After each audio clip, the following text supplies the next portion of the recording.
Welcome to Urban Odyssey Video, where we chase the shadows of truth. Tonight, we're cracking open a text that claims the end of the Cold War wasn't the beginning of peace, but the start of a new, silent war for total control. I'm Jordan, and I'm Alex. We're going to uncover some of the core claims from this document. And hey, follow the live thread at Official Urban Odyssey on X. So, picture this. November 1989, the Berlin Wall comes crashing down. Everyone's thinking, great, peace dividend, the big standoff is over. We were all expecting this new era of cooperation, right? But was that ever really the plan, Alex? Or was that just the story they sold us? The source we're digging into tonight says something totally different was happening behind the curtain. A strategy not for peace, but for total unchallenged supremacy. Exactly. According to the text we're looking at, America hit this massive fork in the road right after the Soviet Union collapsed. Path 1, genuine partnership. Dismantle the old Cold War relics like NATO, help rebuild, work together.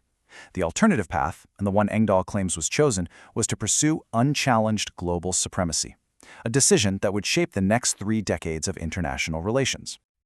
And this is where we see the first, let's call it what the book calls it, the first great deception of the post-Cold War world. It was all about NATO. The promise, the handshake deal given to Soviet leader Mikhail Gorbachev, was reportedly crystal clear. We will not expand NATO 1 inch eastward. That was the word. But the reality? Look at the screen. NATO expansion started almost immediately. The source frames this as a deliberate choice. Not a misunderstanding, but a strategic encirclement of Russia from day one. They chose confrontation over partnership. Right, so to pull this off, you can't just roll tanks everywhere. The book argues they developed this incredibly sophisticated playbook, a new kind of soft warfare. It was all about engineering regime change from the inside. And these have a name you've probably heard: color revolutions. Now listen closely, because the central claim here is explosive. The source says these are not spontaneous, grassroots uprisings. They're synthetic. They're engineered campaigns designed for one thing: regime change. It's about weaponizing modern election techniques, the media, social unrest, all to topple a government without firing a shot. And the book gives us a prototype, a literal playbook they tested. It's called the Belgrade model from the Otpor movement in Serbia. And it's a 4-step process. Step 1, fund. The source alleges millions were funneled through NGOs. Step 2, train. Activists get trained by specialists, like a retired U.S. Army colonel. Step 3, symbolize. You create a simple, powerful logo, like that clenched fist, that the media can latch onto instantly. And finally, Step 4, destabilize. Use swarming protests to cripple the government's authority, all while international news crews, who the book claims were often pre-positioned, are filming. And this is the part that gets wild. The book names names. It calls them the NGO arsenal. This isn't just one group, it's a network. You've got the National Endowment for Democracy, or NED.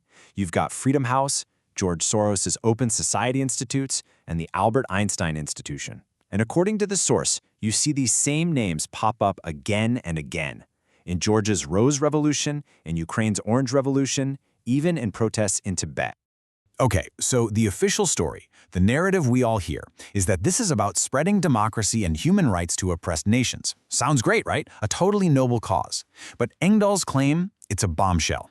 He argues that the very idea of human rights was weaponized. It was turned into a geopolitical crowbar, a tool to justify and carry out these regime change ops that were really just serving a much, much bigger strategic goal. So that's the soft power piece of the puzzle. But that's only one layer. Now let's talk about the hard power, because this is where the revolution playbook gets backed up by cold, hard steel. 93. By 2007, Pentagon records cited in the book showed the U.S. had formal military base agreements with 93 different countries. But here's the kicker. The text says many of these deals were classified, secret. It was a silent, creeping global expansion of military muscle that was happening almost completely under the public's radar. And you can see the logic when you look at the map. This wasn't random. Engdahl's analysis is that every base had a purpose. The new ones in Eastern Europe, to encircle and box in Russia. The bases in Central Asia, all about controlling the energy pipelines going to and from China. And the web of bases across Africa and the Middle East, to dominate the global flow of oil and resources.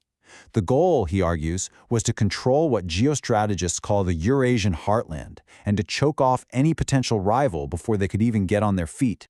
So you have the soft power of the color revolutions and the hard power of this global empire of bases. And the central argument of the book is that these weren't two separate strategies. They were two arms of the same body, serving one single overarching Pentagon doctrine. And it has a name that is chilling, to say the least. This is it. This is the mission statement, straight from a leaked 1992 Pentagon memo drafted under Paul Wolfowitz. Just listen to the language. Deterring potential competitors from even aspiring to a larger regional or global role. Think about that. Not just defeating competitors, but stopping them from even aspiring to compete. The book presents this as a smoking gun, a clear, written-down plan to make sure no one could ever challenge U.S. leadership. Ever.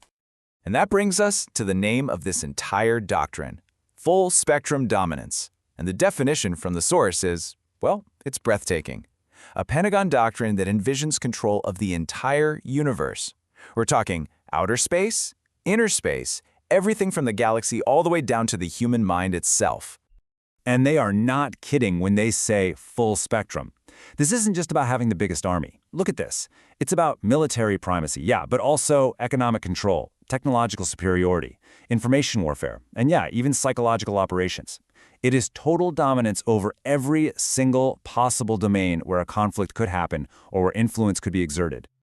Okay, so let's run it back. The key claims, the uncovered truths from this text. First, that the chance for real post-Cold War peace was deliberately thrown away for a shot at total supremacy. Second, that democracy promotion was allegedly flipped and used as a covert weapon for regime change.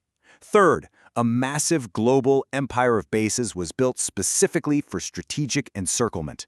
And finally, the ultimate goal, the name for the whole damn thing, was total control, full spectrum dominance. There's so much more to unpack here. For the full dive, you gotta subscribe to our Substack at theofficialurbanist.substack.com. And we want to know what you think. Is this real? Is this paranoia? Join the thread on X, that's @officialurbanist. Use the hashtag UrbanOdysseyTruth, and let's debate this. So we'll leave you with this question to chew on. If history is a story, who is the author? Because what we've looked at tonight suggests the official version might have a few key chapters completely ripped out.